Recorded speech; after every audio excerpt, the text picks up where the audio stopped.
Am I the a-hole for exposing my mom's 20-year affair at Thanksgiving after she invited my husband's mistress to dinner and told me to work on my marriage?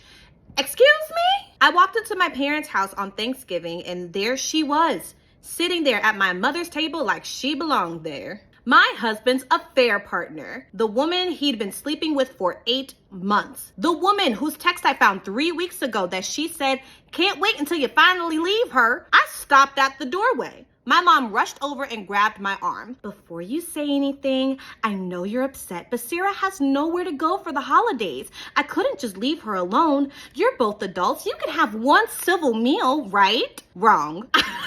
Sorry. I stared at her. "You invited her? You invited the woman who bleeped my husband to Thanksgiving?" My mother replied, "Don't use that language in my house. Jake is here too. The two of you really need to work on your marriage instead of running away from your problems." This tone deaf. That's when I saw him. My husband, my soon-to-be ex-husband, standing there in the living room looking super guilty. He moved out 2 weeks ago. I told my mother everything, every single detail. I showed her screenshots. I cried on her couch for hours. And she invited them both. My dad came out of the kitchen. "Sweetheart, you made it. I didn't know Jake was coming. What a nice surprise." He had no idea, and my mom hadn't told him anything. I felt something break inside of me. 23 years of my mother choosing the wrong side, protecting the wrong people, keeping the wrong secrets. I walked into that dining room where everyone was gathered, all of my aunts, my uncles, my cousins,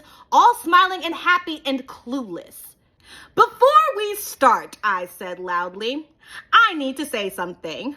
My mother's face went white. My mother invited my husband's mistress to Thanksgiving because she felt bad for her. That's Sarah right there. She's been sleeping with Jake since March. I found out 3 weeks ago when I saw the messages on his phone. Messages about how they were in love and how he was gonna leave me and how I was just so boring in bed. Jake tried to grab my arm. I yanked it away from him. My dad looked confused. "What is she talking about?" "But here's the thing," I continued. My voice is shaking by now. "My mom thought that I should be understanding and that I would be mature and civil and that I should work on my marriage instead of throwing it away over one mistake." Those were her exact words. "One mistake." "Stop," my mother said. "Stop right now." "Why? You didn't stop when you were messing around with Dad's business partner 20 years ago. You didn't stop when you were sneaking around behind his back for 2 years. You just got better at hiding it."